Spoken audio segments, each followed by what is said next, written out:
नमस्कार दोस्तों।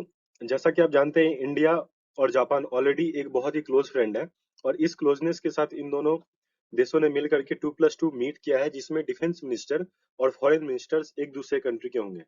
अब जब ऐसा डिस्कस हुआ है तो एक्चुअली में ऐसा हो क्यों रहा है और ये काउंटर कर रहा है क्यों चाइना को? बिकॉज अगर आप पूरे के पूरे मैप को देखो जो कि मैं आपको दिखाऊंगा, उसमें एक ही ऐसी कंट्री है जो कि इन दोनों कंट्री के लिए परेशानी की बात बनी हुई है एंड दैट इज चाइना। तो चाइना को हम काउंटर भी करेंगे और इससे हमारा डिफेंस कॉर्पोरेशन भी आगे बढ़ेगा। आइए देखते हैं आगे। अब ये इन न्यूज में हो क्या रहा है, 2+2 मिनिस्टर डायलॉग हुआ है और डायलॉग होने के बाद ये बोला जा रहा है कि ये ग्लोबल ऑर्डर को अंडर स्ट्रेन करेंगे। तो यहाँ पे दोनों कंट्रीज ने स्पेशली चाइना का नाम नहीं लिया है, बट आप समझ जाइए दबे कदमों में ये लोग यही कर रहे हैं दैट चाइना को काउंटर करने के लिए ये किया गया है।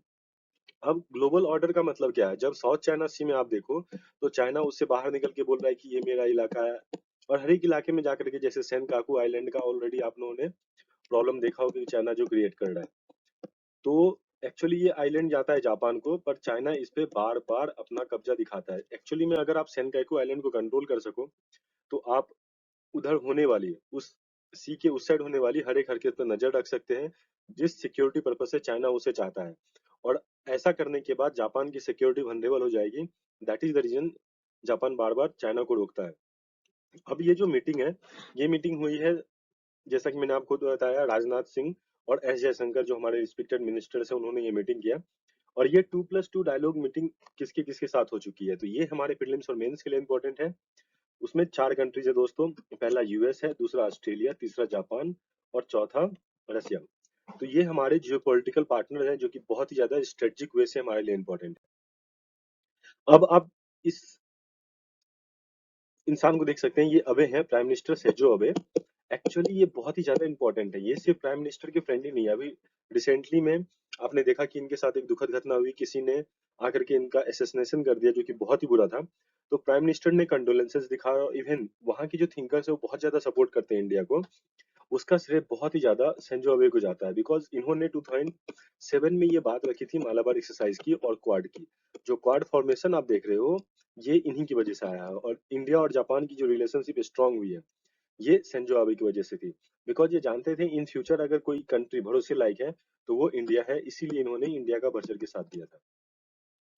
अब देखिए रक्षा मंत्री और जो जयशंकर हम उनसे मिले तो किन किन बातों पे इन्होंने कमिटमेंट किया, ज्वाइंट कमिटमेंट किन किन बातों से हुई है हमें ये देखना होगा। और आखिरकार ये लोग एक साथ निकल के आए।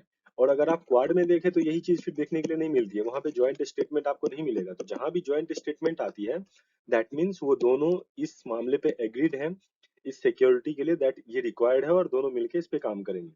इसमें सबसे पहला है commitment to rule based global order. अब ये रूल बेस्ड ग्लोबल ऑर्डर क्यों है ये आपको पता होगा, क्योंकि एक ही वायलेटर है उसका, चाइना। चाइना जो कोई बात नहीं मान रहा, वो बोल रहा है कि साउथ चाइना सी भी हमारा है, हम क्राक कैनल को भी ऑक्यूपाई करेंगे और इनका बस चले तो ये लोग बोलेंगे कल को स्पेस भी हमारा है।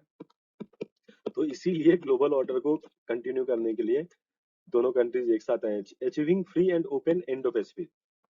Free and open Indo Pacific ये हमारे लिए बहुत जरूरी है बिकॉज यहाँ से आप जानते हैं 70% ऑफ वर्ल्ड ट्रेड जो है वो क्रॉस होती है। अगर उसको चाइना रोक लेगा किसी भी सिचुएशन में, अगर साउथ चाइना सी पे वो कब्जा करने में कामयाब हो जाता है तो ये एक प्रॉब्लम होगा ट्रेड के लिए जापान और इंडिया दोनों को। इसीलिए इसका जवाब शायद ये 2+2 डायलॉग दे सके। On options necessary for the national defence. अब नेशनल डिफेंस आप सब जानते हैं कि इंडिया को किससे खतरा है और जापान को भी। That is only one country China.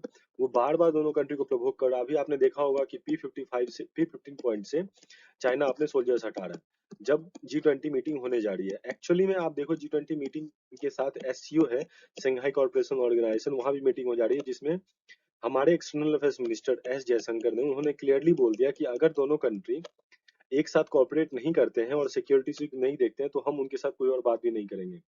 तो वो डिसंगेज तो कर रहे हैं लेकिन कब तक ये देखना होगा।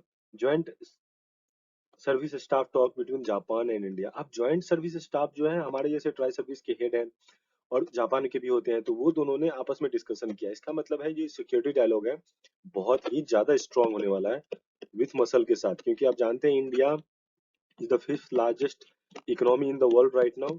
और उसके साथ जापान के बारे में आप जानते होंगे, जापान बड़ी इकोनॉमी होने के साथ साथ बहुत ही ज्यादा स्ट्रांग है टेक्नोलॉजिकली, तो वो इंडिया को भी हेल्प करेगी और इन 5 इयर्स उनका फ्यूचर प्लान है दैट वो बहुत ही ज्यादा ग्रो करने वाले हैं अपने डिफेंस को। अब इन सब के साथ आपको पता होगा कि जापान जो है अपना डिफेंस लेता है यूएसए से, ठीक है। अब अगर आप सोचिए यूएसए ने अपनी एक फ्लीट यहाँ पे खड़ी कर रखी है इस एरिया में, चाइना को काउंटर करने के लिए उनका ये समझ लीजिए नाव है, थोड़ा गंदा है पर मान लीजिए। अब यहाँ पे जापान आपको दिख रहा है, अगर इस जगह से यूएसए का कोई जहाज आता है तो उसको कितना टाइम लगेगा, और यूएसए से यहाँ तक कुछ आने में कितना टाइम लगेगा। बट अगर इंडिया इनका हेल्प करता है तो थ्रू लैंड भी और थ्रू यहाँ भी हम ज्यादा जल्दी पहुंच सकते हैं, और हमारा ट्रेड भी है इस पूरे के पूरे इलाका से। अब आप इसमें बताना इस मैप में मलक्का स्ट्रेट कहाँ है, कौन सी दो कंट्रीज के बीच से गुजरती है, आप अपने आंसर कमेंट में लिखना। तो यहाँ पे ये आसानी से आके काउंटर कर सकती है। अब देखो इन दोनों देशों का अगर कॉर्पोरेशन बढ़ेगा तो यहाँ पे आपको साउथ चाइना सी मिलता है, तो साउथ चाइना सी में भी इंडिया फिर जाकर के उनको बचा सकते हैं, जिसकी वजह से चाइना चाइना का जो है ग्लोबल हेजेमनी में पहला उनका स्टेप ही शुरू होता है साउथ चाइना सी को कंजर्व करने से। अगर यहीं पे उसे रोक दिया जाए कितना फायदा होगा। दूसरा फायदा है यहाँ पे दोस्तों आपको व्लादिवोस्तोक दिखेगा, अभी रसिया से इंडिया के बहुत सारी चर्चे चल रहे हैं ग्रेट फ्रेंडशिप की, और सच में है भी, कुछ मामलों में रसिया रियली इंडिया का फ्रेंड है और इंडिया भी रसिया का। आप देख सकते हैं कि इस एरिया तक अगर जाना है तो इंडिया को ये रास्ता लेना पड़ेगा और यहाँ से यहाँ तक जाएगा। अब इंडिया और रसिया का अगर ये दोस्ती हो जाता है तो आराम से इंडिया जापान की मदद कर पाएगा। तो इसीलिए ये मैप इंपॉर्टेंट था, मैंने आपको दिखाया। और इस मैप के थ्रू आपको एक चीज और देखनी है, जापान की जो स्ट्रेटेजिक लोकेशन है, हमारी फ्रेंडशिप जापान से जितनी बढ़ेगी हम उतना ही ज्यादा चाइना को ये बता सकते हैं कि अपना मुंह मत खोलना, नहीं तो हम उसे बंद कर देंगे। सो अब देखिए प्रोग्रेस जो है मिलिट्री कॉर्पोरेशन जो हुई है इसमें आपको सबसे पहले देखा होगा कि मल्टीलैटरल एक्सरसाइज मिलान में इंडिया ने उनको बुलाया बहुत ही रिस्पेक्ट से जापान को, और जापान को बुलाने के बाद इनके जो एग्रीमेंट हुई है वो है reciprocal provision of supplies and services between the self defence forces of Japan and the Indian arm forces, जो कि मैंने आपको बोला था डिफेंस मीट हुई है।